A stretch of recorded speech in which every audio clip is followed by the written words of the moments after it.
जय हिंद साथियों, नमस्कार। आप सभी का स्वागत है मेरे परिवार में। कैसे हो आप सभी? आशा करता हूँ आप स्वस्थ होंगे, अच्छे होंगे, अपने पढ़ाई को निरंतर जारी रख रहे होंगे। आज हम बात करने वाले राजस्थान हिस्ट्री। ठीक है, हमने आर्ट एंड कल्चर में भी काफ़ी टॉपिक पढ़ लिए और आज हम राजस्थान हिस्ट्री पर बात करेंगे। इसमें भी हम प्रमुख रूप से गुर्जर प्रतिहार राजवंश पढ़ने वाले हैं। हर एग्जाम में यहाँ से एक प्रश्न आते ही आता है, आप मान के चलना। इतना पढ़ लेना, इससे बाहर कुछ नहीं है। ठीक है, चलिए हम आगे चलते हैं।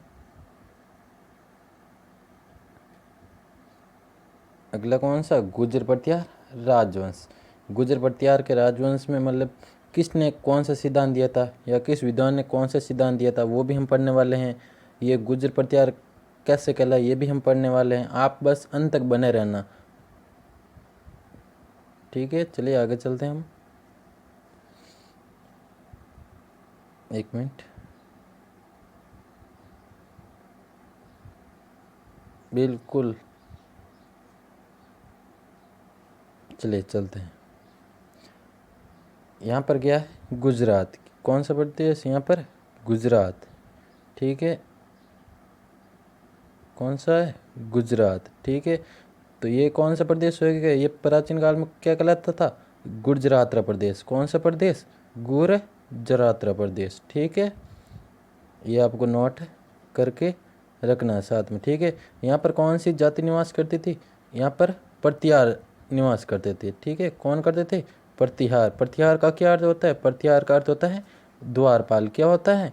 द्वारपाल। क्या होता है? द्वारपाल। ये भी आपको नोट करके रखना है। ये द्वारपाल प्रतिहार गुजर यहाँ से कहाँ है? सीधे मंडोर है। कहाँ से आए? यहाँ से सीधा मंडोर। ये जोधपुर और ये जोधपुर में मंडोर। ठीक है, अब प्रश्न आता है सीधा कि गुर्जर प्रतिहार शब्द का सर्वप्रथम उल्लेख कहाँ पर मिलता है? क्या प्रश्न आता है? गुर्जर शब्द का सर्वप्रथम उल्लेख किस अभिलेख में मिलता है? तो आपको क्या करके आना है? गुर्जर प्रतिहार, गुर्जर शब्द का सर्वप्रथम उल्लेख बादामी के शासक कौन है? बादामी के शासक थे पुलकेशियन। बादामी के शासक चालुक्य शासक थे। ठीक है ना, बादामी के चालुक्य शासक, बादामी के चालुक्य शासक थे। कौन थे? चालुक्य शासक पुलकेशियन द्वितीय। कौन थे? पुलकेशियन द्वितीय।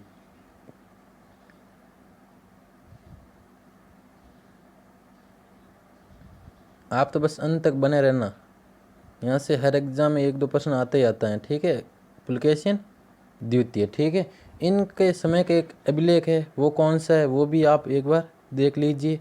वो कौन सा अभिलेख है? वो है ऐहोल का अभिलेख। कौन सा अभिलेख? ऐहोल का अभिलेख।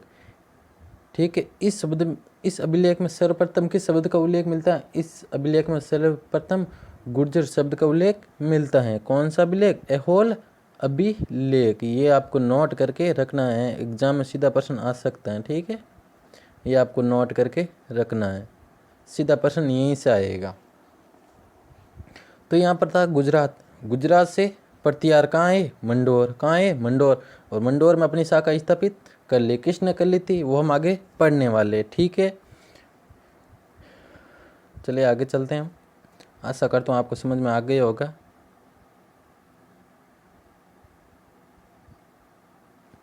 ये रहा। ठीक है, गुर्जर शब्द का सर्वप्रथम उल्लेख किस में मिलता है? बादामी के चालुक्य शासक पुलकेशियन द्वितीय के समय का ऐहोल अभिलेख। कौन सा अभिलेख? ऐहोल अभिलेख। ये आपको नोट करके रखना है। ठीक है, आगे चले क्या? आगे चलें? चलिए आगे चलते हैं।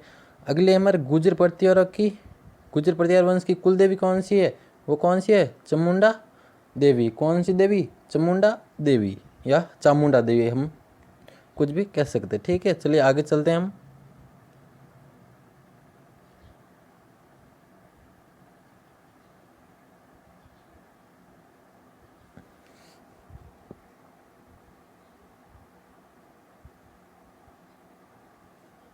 देखिए, यहाँ पर गुजरात प्रदेश हो गया। कौन सा प्रदेश? गुजरात प्रदेश। ठीक है, यहाँ पर गुजरात प्रदेश हो गए। यहाँ पर एक ब्राह्मण था, कौन था? ब्राह्मण। कौन था? ब्राह्मण। मैं यहाँ पर लिख देता हूँ, ब्राह्मण। उसका नाम क्या था? हरीश चंद्र। क्या नाम था? हरीश चंद्र। इसने अपनी नींव कहाँ पर रखी थी? इसने यहाँ से गुजरात से कहाँ पर नींव रखी थी? मंडोर में। कहाँ पर नींव रखी थी? मंडोर में। सीधा प्रश्न आ सकता है, मंडोर में गुर्जर प्रतिहार की नींव किसने रखी थी? तो क्या करके है ना, ब्राह्मण हरीश चंद्र ने रखी थी। किसने रखी थी? ब्राह्मण हरीश चंद्र ने रखी थी, ठीक है। और इसने जैसे यहाँ पर शाखा स्थापित की तो इसका हरीश चंद्र का क्या हो गया? विवाह हो गया। क्या हो गया? विवाह हो गए। ये भी आपको नोट करके रखना है, ठीक है। अब इनका विवाह किस किस से हुआ वो भी आप एक बार देख लीजिए। एक मिनट। इनका विवाह हुआ था, हरिश्चंद्र का विवाह किससे हुआ? एक हुआ ब्राह्मण महिला से। किससे हुआ था? एक हुआ ब्राह्मण महिला से और एक हुआ था क्षत्रिय महिला से। किस महिला से? क्षत्रिय महिला से। ब्राह्मण महिला थी वो थी ताराबाई। कौन थी? ताराबाई। इसका ज़्यादा उल्लेख नहीं मिलता, लेकिन फिर भी काफ़ी किताबों में इसका उल्लेख, मतलब ब्राह्मण महिला का नाम ताराबाई बताया गया है। उल्लेख सिर्फ इसी एक ही मिलता है, भद्रावती का। कहा जाता है इस भद्रावती के 4 पुत्र थे। कितने पुत्र थे? 4 पुत्र थे। अब कौन कौन से थे? एक तो था भोगभट्ट। कौन सा था? भोगभट्ट। एक था कक, एक था रजील और एक था देह। जबकि इस ताराबाई का एक पुत्र था, कौन सा? वो था राहुल। कौन था? राहुल। वो कहाँ चला गया था? वो चला गया था काशी। कहाँ चला गया था? काशी चला गया था, ठीक है, ये राहुल। तो आपको ये नोट करके रखना, अगर एग्जाम इस ये देखने को मिल जाए ना साथ में, अगर प्रश्न आ जाए हरिश्चंद्र की कितनी जैसे मंडोर शाखा की तो उसका कितने हुए थे? 2 विवाह हुए थे। उस एक का क्या नाम था? ताराबाई और दूसरे का भद्रावती था। ये भी आपको नोट करके रखना है, ठीक है। और यहाँ से एग्जाम में प्रश्न आता है, कोई भी मतलब इस टॉपिक को यूट्यूब पर अभी तक नहीं करवाया किसी ने भी, ठीक है। आप अंत तक बने रहना, आपको कुछ नहीं सीखने को मिलेगा, ठीक है। चलिए आगे चलते हैं हम। गुर्जर प्रतिहार की उत्पत्ति के सिद्धांत। कौन से सिद्धांत? गुर्जर प्रतिहार उत्पत्ति के सिद्धांत। अब किस किस ने ये सिद्धांत दिए थे वो एक बार देख लीजिए, और यहाँ से हर एग्जाम में प्रश्न पूछा जाता है। मिस्टर जैक्सन और डॉक्टर भंडारकर ने गुर्जर प्रतिहार को क्या बताया था? विदेशी बताया था। किसने बताया था? मिस्टर जैक्सन और डॉक्टर भंडारकर ने, ठीक है। क्या बताया था? विदेशी बताया था। सीधा प्रश्न आ सकता है, ठीक है। गुर्जर प्रतिहार को मिस्टर जैक्सन और डॉक्टर भंडारकर ने क्या बताया था? तो क्या करके आना? विदेशी बताया था। ये आपको नोट करके रखना है। अगले हमारे स्मिथ जी। कौन से? स्मिथ ने गुर्जरों को हुण वंशीय माना। क्या माना? हुण वंशीय माना था, ठीक है। ये आपको नोट करके रखना है। क्या माना था? हुण वंशीय माना था। किसने माना था? स्मिथ ने माना था, ठीक है। अगले हमारे कनिंघम। कौन से? कनिंघम महोदय, ठीक है। कनिंघम महोदय ने गुर्जर प्रतिहारों को क्या माना था? कुषाण वंशीय माना था। क्या माना था? कुषाण वंशीय माना था। अगर आपको इसकी पीडीएफ चाहिए तो आप टेलीग्राम चैनल ज्वाइन कर लेना, ठीक है, जीके बाई रिस्की के नाम से, ठीक। क्या नाम है? जीके बाई रिस्की के नाम से। वो आप टेलीग्राम चैनल ज्वाइन कर लेना, ठीक है, ताकि इसकी पीडीएफ भी आपको वहीं पर मिलेगी, ठीक है। चलिए आगे चलते हैं हम।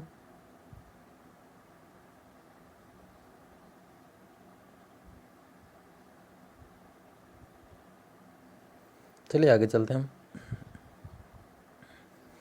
कनिंघम मोदी ने क्या माना था? कनिंघम मोदी ने गुर्जर प्रतिहारों को कुषाण वंशीय माना था। क्या माना था? कुषाण वंशीय माना था। ये भी आपको नोट करके रखना है। क्या माना था? कुषाण वंशीय माना था। सीधा प्रश्न एग्जाम में आ सकता है, ठीक है। अगला कौन सा है? अगला भी देख लीजिए हमारे।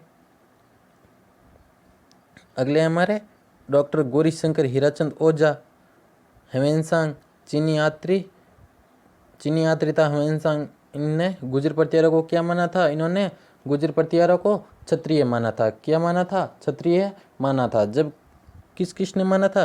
डॉक्टर गौरीशंकर हीराचंद ओझा, हेवेनसांग ने गुर्जर प्रतिहारों को क्या माना था? क्षत्रिय माना था। जबकि डॉक्टर गोपीनाथ शर्मा ने क्या कहा था? उत्तर भारत में, उत्तर मारवाड़ में क्या हो रखा था? प्रतिहार राजवंश का अधिवासन हो चुका था।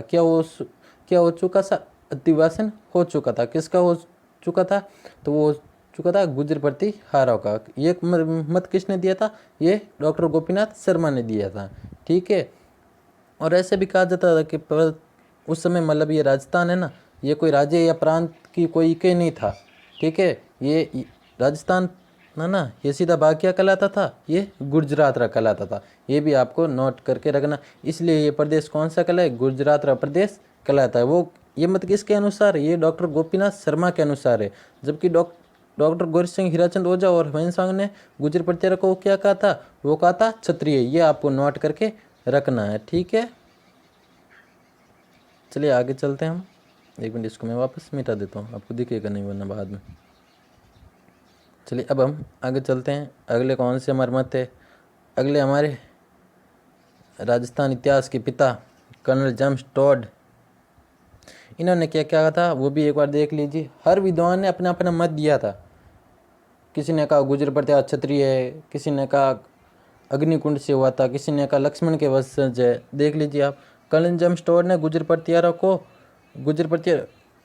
की उत्पत्ति किससे मानी थी, खिज्जर जाति से मानी थी। किससे मानी थी, खिज्जर जाति से मानी थी। ये खिज्जर जाति क्या थी, विदेशी जाति थी। कौन सी जाति थी, विदेशी जाति थी। ये भी आपको नोट करके रख लेना, ये विदेशी जाति थी। ठीक है, ये विदेशी जाति थी। और कर्नल जेम्स टॉड भी क्या है, विदेशी हैं। कर्नल जेम्स टॉड खुद भी एक विदेशी है। ठीक है, ये भी आपको नोट करके रखना है। ठीक है, चलिए आगे चलते हैं हम। अगले हमारे सूर्यवन मिश्रण, नैणसी मुनोद, नैणसी और चंद्रबरदई।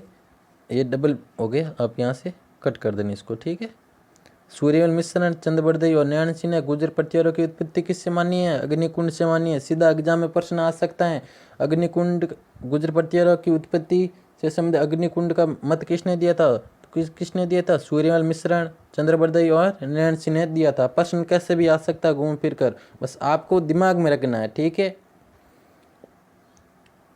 चलिए आगे चलते हैं। एक बार इन सभी मतों को आप वापस देख लीजिए, फिर हम आगे चलते हैं। ठीक है, एक बार वापस देख लीजिए, ताकि बार बार जितना बार बार पढ़ोगे ना उतना ज़्यादा दिमाग में याद रहेगा। ठीक है, मिस्टर जैक्सन और डी आर भंडारकर ने क्या माना था, उन्होंने माना था विदेशी। क्या माना था, विदेशी। आपको सीधे ही प्रश्न आ सकता है।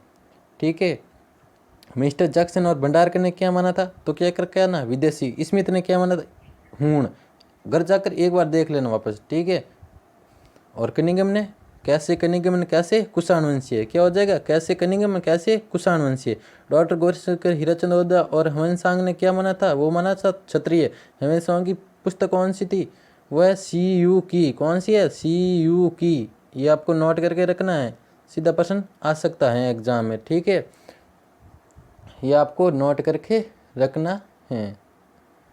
और इस हेमंत सांग ने नरभट्ट के लिए किस शब्द का प्रयोग किया था, ये हेमंत सांग ना, इसने नरभट्ट के लिए पेलो पोली शब्द का प्रयोग किया था। क्या था, पेलो पोली।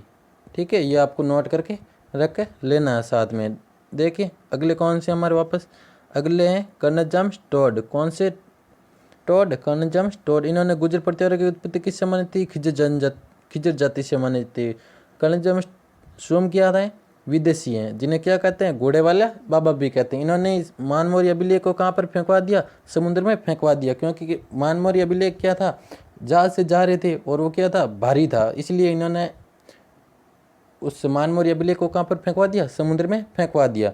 सूर्यमल मिश्रण और चंद्रबरदई और नैणसी ने गुर्जर प्रतिहारों की उत्पत्ति किससे मानी थी, अग्नि कुंड से मानी थी। ये भी आपको नोट करके रखना है। ठीक है, अगली है मीर बोझ प्रशस्ति। कौन सी प्रशस्ति, मीर बोझ प्रशस्ति में उल्लेख मिलता है कि गुर्जर प्रतिहार लक्ष्मण के वंशज है। यहाँ से प्रश्न आ सकता है, 100% यहाँ से प्रश्न आ सकता है। मीर बोझ की ग्वालियर परिस्थिति में गुर्जर प्रतिहार किसके वंशज माने गए, तो क्या माने गए, वो मानेंगे लक्ष्मण के वंशज। ये भी आपको नोट करके रखना है। ठीक है, चलिए आगे चलते हैं हम। एक मिनट,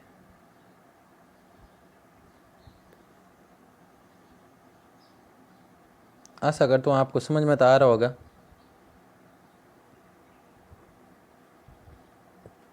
चलिए अगले कौन से हैं, अगले है अल मसूदी। कौन से मसूदी, अल मसूदी। अल मसूदी ने प्रतिहार के लिए अल गुजर शब्द का किया प्रयोग। किसके लिए? प्रतिहार के लिए। प्रतिहार के लिए तो अल मसूदी ने किसका प्रयोग किया था? वो किया था अल गुजर का। किसका किया था? अल गुजर का प्रयोग किया था। जबकि राजा के लिए किसका प्रयोग किया था? बोहरा। किसका प्रयोग किया था? बोहरा। हम तो क्या कहते हैं? राजा। और अल मसूदी ने क्या कहा था? वो कहा था बोरा। क्या कहा था? बोरा। ठीक है, ये आपको नोट करके रखना है, सीधा प्रश्न आ सकता है चाहे कोई सा भी एग्जाम हो।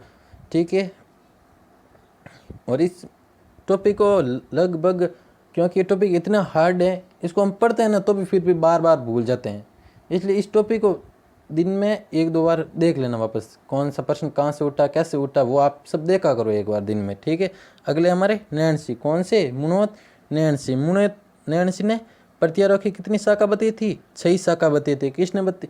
सीधा प्रश्न आ सकता है, मुनोत नैन्सी के अनुसार प्रतिहारों की कितनी शाखाएं हैं? तो क्या करके है ना, 6 शाखाएं, जिनमें कौन कौन सी है? मंडोर हो गई, भीनमाल हो गई, जालोर हो गई, राजगढ़, ठीक है, राजोगढ़ हो गई, उज्जैन हो गई, कन्नौज हो गई और बड़ौच हो गई। ठीक है, कौन कौन सी हैं? ये राजोगढ़ कहाँ पर है? ये अलवर में। कहाँ पर है? अलवर में। ठीक है, ये आप नोट करके रखना है। ठीक है,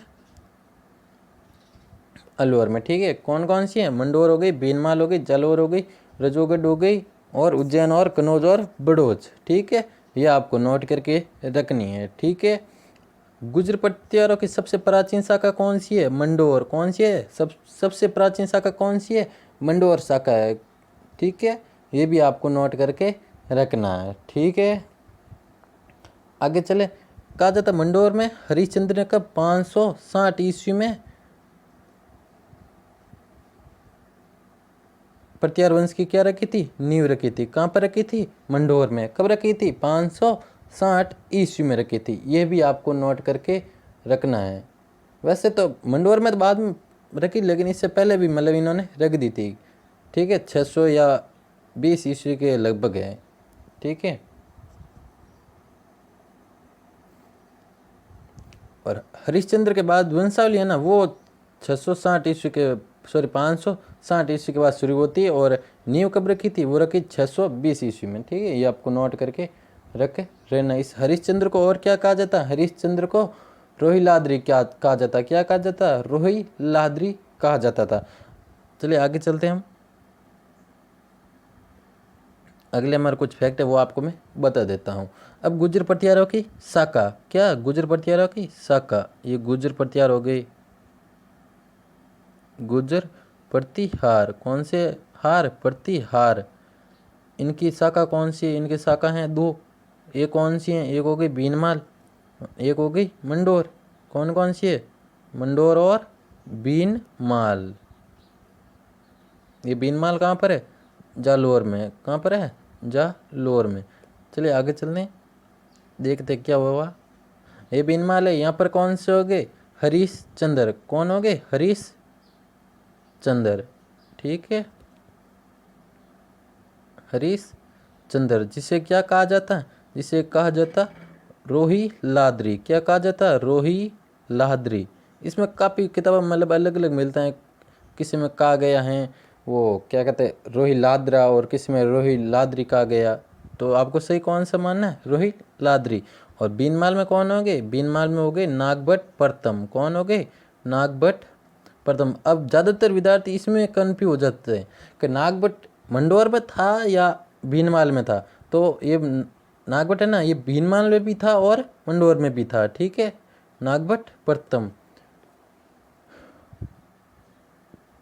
ये आपको नोट करके रखना है। ठीक है, तो चलिए दोस्तों, आज के लिए इतना ही। मिलते हैं आपके लिए हम नेक्स्ट पार्ट में। हम पूरी व्याख्या सहित पढ़ेंगे। ठीक है, एग्ज़ाम इससे बाहर कुछ नहीं होगा, बस आप तो लगातार बने रहना, और जो मैं लिखवा रहा हूँ वो आप साथ में नोट करते रहना। प्रश्न कहीं से भी उठ सकता है, आपको तो बस हर चीज़ नोट करके रखनी है। कल हम राज्यों के बारे में पढ़ेंगे। आज हमने इनकी उत्पत्ति के बारे में सिद्धांत पढ़ लिए, ये कैसे हुए थे, कैसे आए थे, कैसे इनकी उत्पत्ति हुई थी, ये हमने सब कुछ पढ़ लिया था। कल हम पढ़ने वाले कौन सी शाखा? मंडोर शाखा। मंडोर शाखा में हम पढ़ेंगे कौन सा? सबसे पहले तो घटियाला का शिलालेख, जो कब का है? जो है 837 ईस्वी का। कौन सा अभिलेख? घटियाला का अभिलेख। थोड़ा सा मैं लिख देता हूँ, अभी पेज और बाकी पड़ा है। ठीक है, तो कौन सा? घटियाला का अभिलेख। कौन सा अभिलेख? घटियाला का अभिलेख या शिलालेख। वो कौन किस ईस्वी का है? वो है 837 ईस्वी का। ठीक है, ये आपको नोट करके रखना है। इसमें मंडोर का प्रथम शासक किसे बताया गया? इसमें मंडोर का सबसे पहला शासक किसे बताया गया? वो बताया गया हरीशचंद्र को। किसे बताया गया? हरीशचंद्र को बताया गया, जिसे क्या कहा जाता? रोही लाहदरी कहा जाता है। किसे? हरीशचंद्र को। ठीक है, ये आपको नोट करके रखना है। घटियाला शिलालेख में ये भी उल्लेख मिलता है कि छठी शताब्दी, कौन सी शताब्दी? छठी शताब्दी के द्वितीय चरण में। कौन से चरण में? द्वितीय चरण में हरिश्चंद्र के एक नाम का क्या था? ब्राह्मण। उसने कहाँ पर नींव रखी थी? उसने रखी थी मंडोर में। ये मंडोर किस नदी के किनारे है? ये मंडोर नागाद्री नदी के किनारे है। किस नदी के किनारे? नागाद्री नदी के किनारे। इसका प्राचीन नाम क्या है? इसका प्राचीन नाम मांडव्यपुर है। ठीक है ना। और एक भारत का एकमात्र, उत्तर भारत का एकमात्र रावण मंदिर कहाँ पर है? वो भी मंडोर में है। ठीक है, ये आपको नोट करके रखना है। ठीक है, 33 करोड़ देवी देवताओं की साल भी कहाँ पर है? वो भी मंडोर में। 33 करोड़ देवी देवताओं का वो मंदिर, वो कहाँ पर है? जूनागढ़ बीकानेर। कहाँ पर है? जूनागढ़ बीकानेर। ये भी आपको नोट करके रखना है साथ में। ठीक है, आशा करता हूँ आप समझ में आ गया होगा। और 33 करोड़ देवी देवताओं की नगरी कौन सी है? वो कौन सी है? माउंट आबू है। कौन सी है? माउंट आबू है। ये भी आपको नोट करके रख लेना है। ठीक है, तो चलिए दोस्तों, आज के लिए इतना ही। मिलते हैं हम अगले नेक्स्ट पार्ट में। और अभी तक आपने हमारा टेलीग्राम चैनल ज्वाइन नहीं किया है, जीके बाई रिस्क के नाम से हैं, तो आप वो भी अभी ज्वाइन कर लीजिए, ताकि इस क्लास की पीडीएफ भी आपको वहीं पर मिलेगी। ठीक है, कहाँ पर? जीके बाई रिस्क की टेलीग्राम चैनल पर। और अभी तक आपने हमारे यूट्यूब चैनल को सब्सक्राइब नहीं किया है, तो वो भी कर लीजिए, ताकि जिस क्लास का भी नोटिफिकेशन आपको सबसे पहले मिल सके। ठीक है, तो चलिए बाय बाय, मिलते हैं कल।